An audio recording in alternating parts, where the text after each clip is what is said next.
Well, today, as we continue in our Being Human series, I'll try to get it right, Being Human series, so week 2 of our Being Human series, it would be so helpful to have your Bibles open. So we're going to be looking at a few different sections, Genesis, and then going right to the end of Revelation. But if you open up the Genesis chapter 2, that would be really helpful. And there's also an outline on the back of the news with translation points there in English, Dinka, Korean, and simplified Chinese, if that's of help to you. But right now, let's pray and ask for God's help. Gracious God, we thank you so much for the extraordinary nature of your world. Lord, thank you so much that you have created us, and that in your wisdom and in your kindness, you have given us bodies. Lord, please help us to understand the goodness of our bodies, the limits of our bodies, and the future of our bodies. In Jesus' name, amen.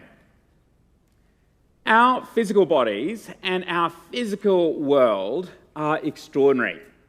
When you were growing up, perhaps at school or at home, you had access to one of those plastic human body models. You know the one that I mean? The type where you can remove the outer layer and the muscles and the organs and perhaps even the skeleton. And if that didn't leave you feeling squeamish or totally grossed out, it was extraordinary to get a glimpse of the complexity, the intricacy, and the beauty of the human body.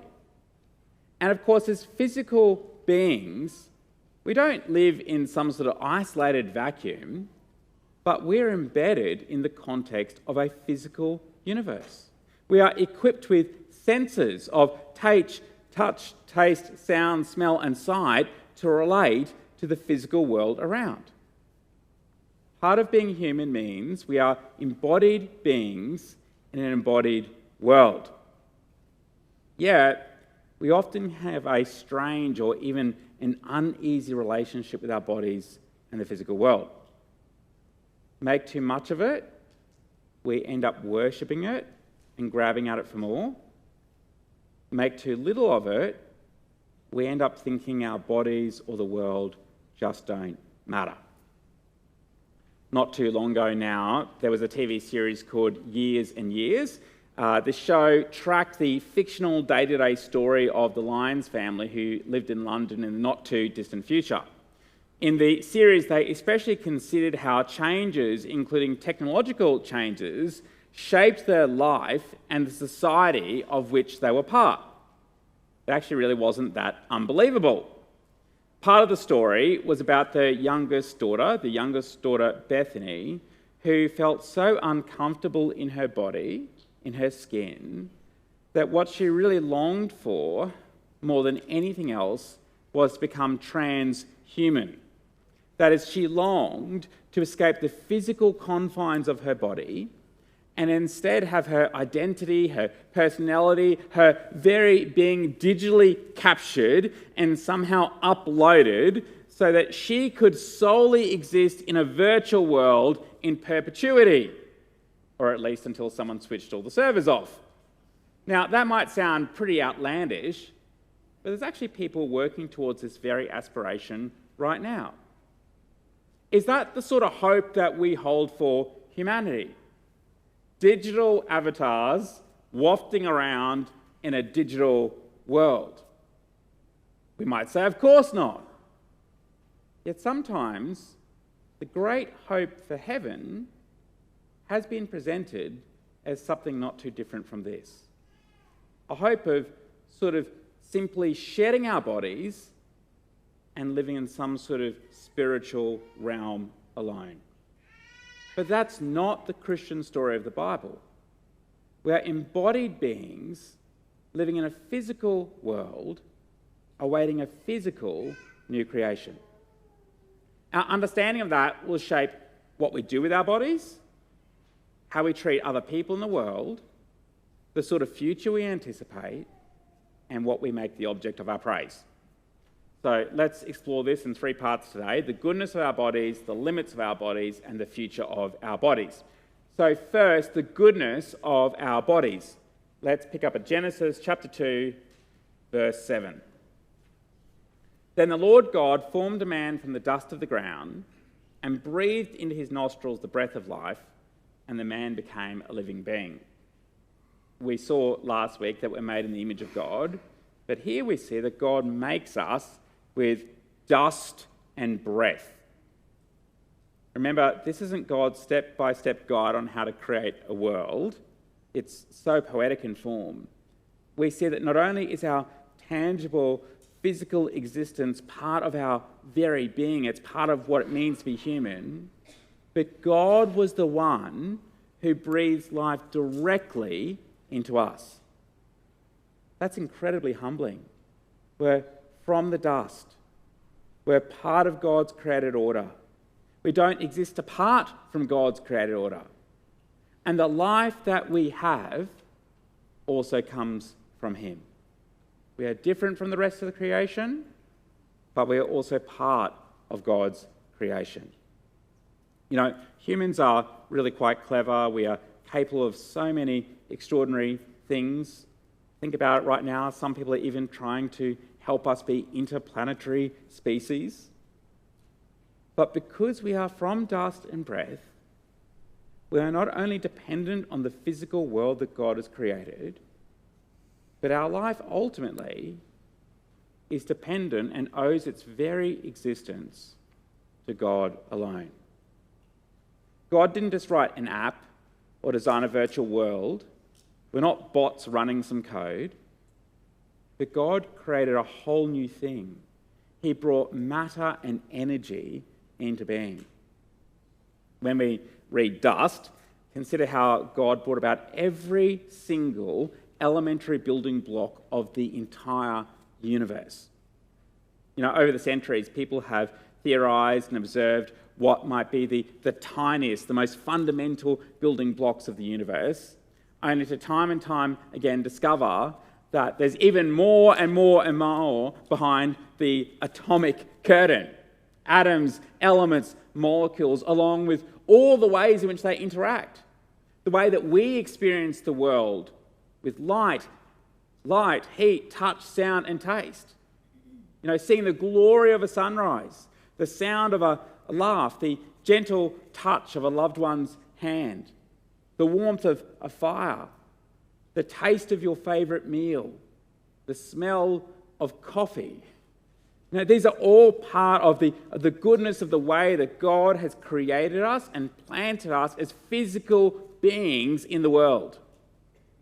And not only are we connected to the world of which we are part, but our origin story shows us the way in which even our bodies are connected to God. Whenever I've had to do CPR training, first aid training, I always find the resuscitation part a bit confronting. But here the image is that the God of the universe blows life into our nostrils. So intimate. So many religions and ancient ways of thinking suppose that the physical world is actually repulsive. What really matters are the spiritual or the heavenly realms alone. And the world which we inhabit, well, that's just an afterthought or an accident or something to be escaped. But either way, they would suppose the gods wouldn't want to get involved. Well, that's the opposite of the biblical account. Not only is embodiedness part of God's vision for us, it was his intentional action, but he even gets his hands dirty in the dust and breathes life into our lungs. Yet, sometimes we can have a strange relationship with our bodies. There's probably few of us who, if standing naked in front of a mirror, would actually be happy with what we see. So often we can feel embarrassed or ashamed or inadequate. Perhaps you don't even need to look, but you feel the physical limits and a sense of that dissatisfaction with your body continuously. If so, hear these three big endorsements, God's big yes to our physical nature. The first yes, not only did God create us, but he said it was good. Over and over again, God's ordering of creation is punctuated with the declaration, it was good, it was good, it was good, it was good. Yes, our bodies experience the effects of the fall. We're going to get to that soon. But there is something fundamentally good in God making us physical. God isn't just interested in your heart or your mind or your soul or your will, but he's also interested in your body. It's why the psalmist could sing, "For you created my most inmost being. You knit me together in my mother's womb. I praise you because I am fearfully and wonderfully made." Your works are wonderful. You are his works. I know that full well. Second, yes, not only did he say it was good, but he himself became human. That's a pretty glowing endorsement. As Tertullian put it, God's Son was suffused with blood, scaffolded of bones, threaded with sinews, intertwined with veins, competent to be born and to die. Whilst the myths of other gods wouldn't be seen dead messing around with humanity, the Son of God, who could not die, became human in order that he would die for us. Time and time again, we see throughout the gospel accounts Jesus so tenderly attending to and affirming our bodily humanity as he encountered those in need. It was scandalous at the time. And as Jesus encountered those people in need, he never said, "Oh dear, your physical problem is really terrible, but don't worry, all this physical stuff is just secondary, or it's just an illusion, it doesn't matter." No, we see his compassion for our physical needs and our ultimate needs coming rushing together. We see them rushing together as he fed, touched, listened, and healed. God became human in Christ, and he remains human forever. The third yes, not only did God become human, but he dwells by his Spirit in his children. Paul says we're like jars of clay, so we're fragile and we're made from the earth, dust.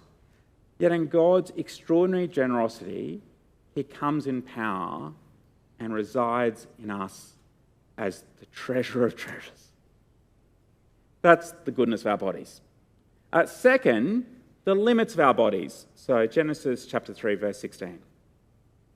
To the woman he said, "I will make your pains in childbearing very severe. With painful labour you will give birth to children. Your desire will be for your husband, and he will rule over you." To Adam he said, "Because you listened to your wife and ate fruit from the tree about which I commanded you, you must not eat from.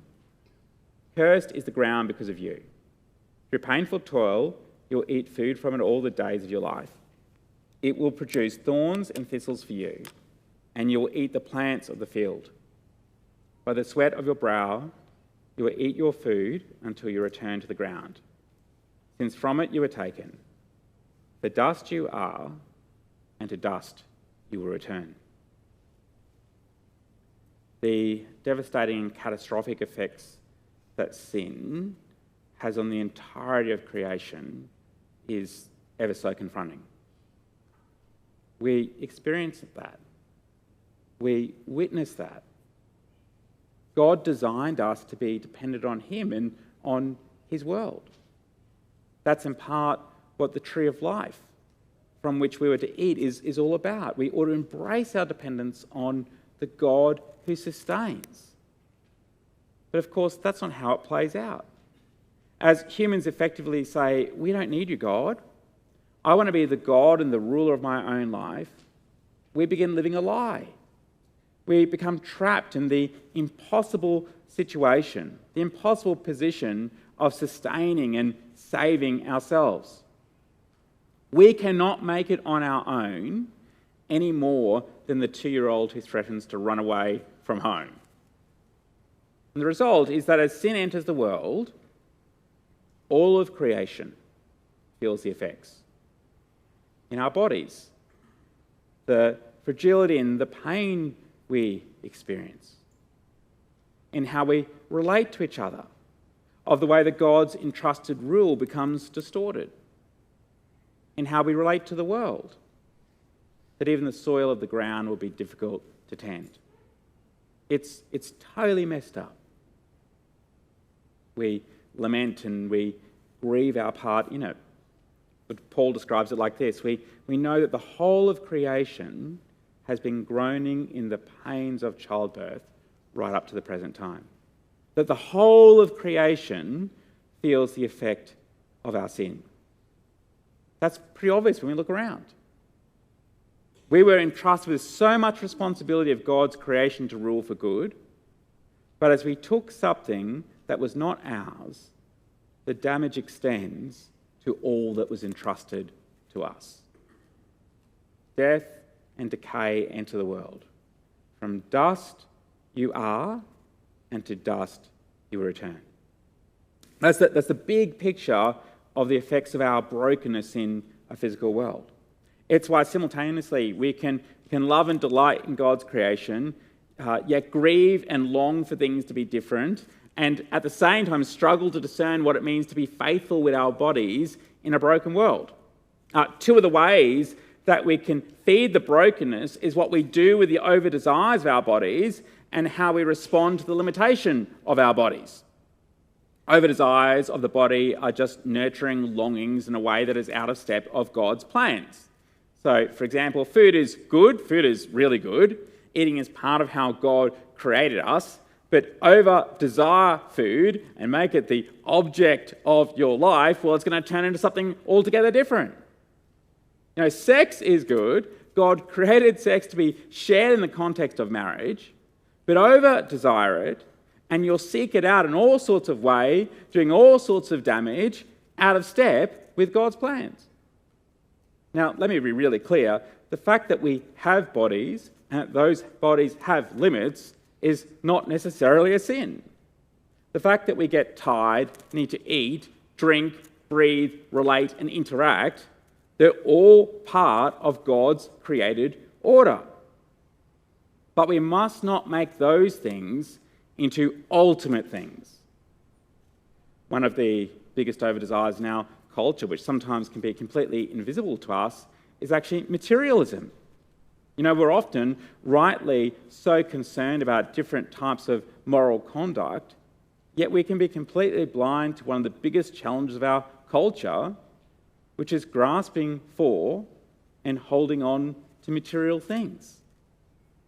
Instead of using all that God has entrusted us for His purposes, we can make those things, as we hold on to them, the very centre of our purpose.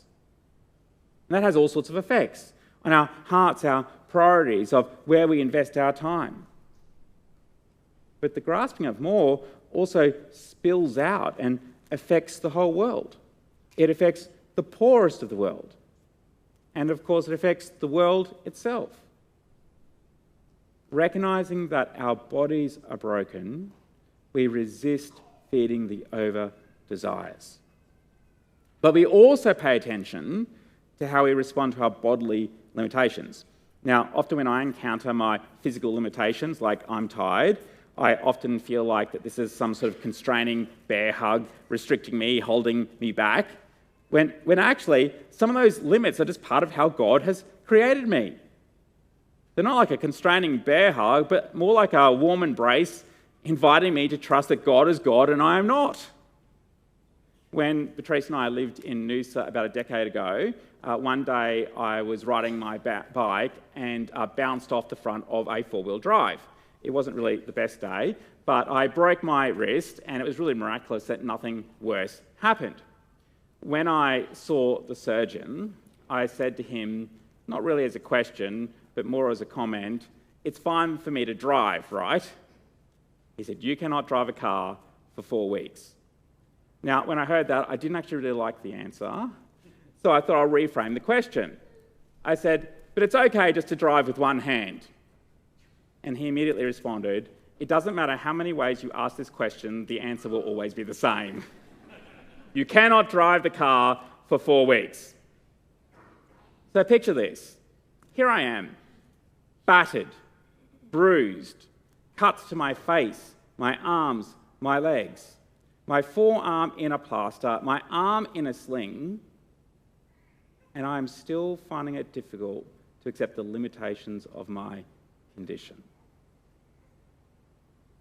It was such a minor inconvenience in the scheme of things, so small compared to so much of what others face, yet it actually kind of shows the battle within.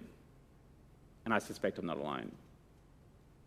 Now, there are certainly times in life we must persevere under pressure. There's no doubt about that. But when that persevering serves to deny the limitations of our body, it is a recipe for growing in self-dependence and even resenting or even despising our dependence on God and others. All of the physical world has been subjected to the effects of human sin. We feel the effect of that, some more than others, more pronounced in different seasons of life. How we long for when that won't be the case. But now how we respond to those over-desires and those bodily limitations really matters. That's the goodness of our bodies, the limits of our bodies, and finally, the future of our bodies. So let's pick up Revelation chapter 21. Then I saw a new heaven and a new earth, for the first heaven and the first earth had passed away, and there was no longer any sea. I saw the holy city, the new Jerusalem, coming down out of heaven from God, prepared as a bride beautifully dressed for her husband. And I heard a loud voice from the throne saying, "Look, God's dwelling place is now among the people, and he will dwell with them. They will be his people, and God himself will be with them and be their God. He will wipe every tear from their eyes. There will be no more death, or mourning, or crying, or pain. The old order of things has passed away." He who is seated on the throne said, "I'm making everything new." Every tear wiped away. No more sickness, no more suffering, no more pain, no more death. There are many people in this community alone who I know who have endured all sorts of pain and suffering, some for very extended periods of time, some for the entirety of their lives, some right now. I am so thankful for their faithful witness amidst such pain. But how thankful I'm also that that is not the end. See, this isn't just a vision for humanity, but for the entirety of God's creation. When we hear this summary from Revelation chapter 21, it can sound like a nice idea, but when we're really confronted by the reality of death, it's when these words really begin to take a grip. Just yesterday, we had the funeral for Eric Pratt, beloved member of our community. And it was at his funeral that we heard these very words from Revelation chapter 21 read aloud. And I have to tell you that in the face of death, in the grip of grief, as witness the grief of those whom loved him most, like his wife Evelyn, wife of 70 years. It's in the face of that we can rejoice in the goodness of this promise. Death is painfully real, but for those who trust in Jesus, it is not the end. For we trust in the one who's not just chipping around the problem, but he's overcome completely the root cause. In Corinthians chapter 15, Paul explains that not only does Jesus' resurrection guarantee ours, but his resurrection is a first fruit. It points to what it will be like for us. When it comes to imagining what new creation will be like, sometimes I think we can default to thinking that everyone's going to be 22, brilliant, buff and beautiful, almost indistinguishable from one another or something like that. But if that's the case, I think it's a pretty boring vision. And actually, it probably says quite a lot about our own prejudices as well. Remember, Jesus, the resurrected Jesus, still carried his wounds. You will still be you, but you'll be more you than you've ever been before. There's lots of debate about what will new creation be like, but this is what we know for sure. It will be good. The old, broken order will be put away. The corruptible, now incorruptible. It will be forever. So the perishable will be imperishable. We'll eat from the tree of life again. It will be physical. And so the body will continue as a body. The world will be made new, and it will be with God. God's dwelling place is now among his people. They will be his people, and God himself will be with them and be their God. We're not going to be wafting about, but serving God in new creation. So just try to begin to imagine what the goodness of our world and our bodies would be like without the tarnish of sin, without the tarnish of decay, or without death. You know, when you begin to imagine that, you begin to taste, to see, to hear, to smell, to feel that which awaits those who trust in the Lord. It's why our dear sister Margaret, who went home to the Lord some years ago now, our dear sister Margaret, who was born blind from birth, that she could rejoice with the confidence that the first person she would ever see when she opens her eyes for the very first time is the Lord Jesus himself. We can struggle and feel the brokenness of our bodies and our world in so many ways. But in the beginning, God made them for good. And in the end, he'll restore them forever. It means, as Tom Wright puts it, what you do in the Lord is not in vain. You are not oiling the wheels of a machine that's about to roll over a cliff.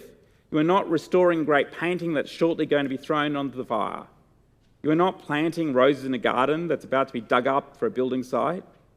You are, strange though it may seem, almost as hard to believe as the resurrection itself, accomplishing something that will become in due course part of God's new world. Let's pray. Gracious God, we thank you so much for your extraordinary generosity to us. We thank you for the world which you have created, and that as you created us, you gave us bodies. Lord, please help us never to resent or despise that which you have created. Lord, how we are so sorry for the ways in which we turn away from you. Lord, we are so sorry for the ways in which our sin contributes to the brokenness of our world, of the way in which that spills out to affect others and creation itself. Lord, please help us not to continue in that path of brokenness, that we would not feed the over-desires of our body, nor resist limitations and look continuously to ourselves, but that we might look to you, trust in you, and depend on you as the one who's redeemed us through your Son. Lord, may our vision for the future that you have guaranteed through your Son's death and resurrection shape the way that we live for you today. In Jesus' name, amen.